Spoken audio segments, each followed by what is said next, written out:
గత ఏప్రిల్తో పోలిస్తే ఈ ఏప్రిల్లో ఆదాయం రెవెన్యూ రాబడులు తగ్గాయి. జీఎస్టీ, ఎక్సైజ్ ఆదాయంలో తగ్గుదల నమోదైంది. పన్నేతర ఆదాయంలో తగ్గుదల నమోదైంది. 2025-26 మొదటి మాసంలో ప్రభుత్వం 16,000 కోట్ల రూపాయలకు పైగా ఖర్చు చేసింది.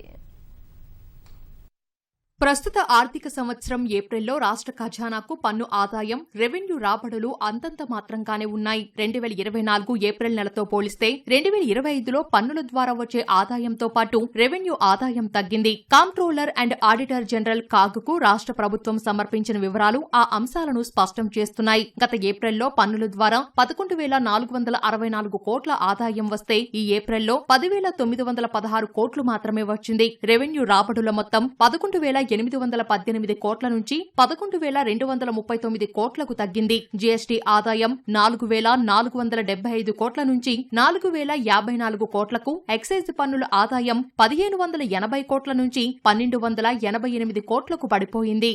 స్టాంపులు, రిజిస్ట్రేషన్ల ఆదాయం 1,116 కోట్ల నుంచి 1,126 కోట్లకు స్వల్పంగా పెరిగింది. అమ్మకం పన్ను ద్వారా ఆదాయం 2,662 కోట్ల నుంచి 2,703 కోట్లకు, కేంద్ర పన్నుల వాటా 908 కోట్ల నుంచి 1,096 కోట్లకు పెరిగింది. ఇతర పన్నుల ద్వారా ఆదాయం 721 కోట్ల నుంచి 648 కోట్లకు తగ్గింది. పన్నేతర ఆదాయంలోనూ తగ్గుదల నమోదైంది. పన్నేతర ఆదాయం 354 కోట్ల నుంచి 253 కోట్లకు తగ్గింది. కేంద్రం నుంచి గ్రాంట్ల రూపంలో 68 కోట్లు వచ్చాయి. 2025-26 ఆర్థిక సంవత్సరంలో ఏప్రిల్లో రాష్ట్ర ప్రభుత్వం 5,230 కోట్లను రుణాల ద్వారా సమీకరించింది. వడ్డీల చెల్లింపుల కోసం 2,260 కోట్లు, వేతనాల కోసం 3,968, పెన్షన్ల కోసం 1,569 కోట్లు, రాయితీలపై 4,187 కోట్లు వ్యయం చేసింది. మొత్తంగా ఏప్రిల్లో రాష్ట్ర ప్రభుత్వం 16,466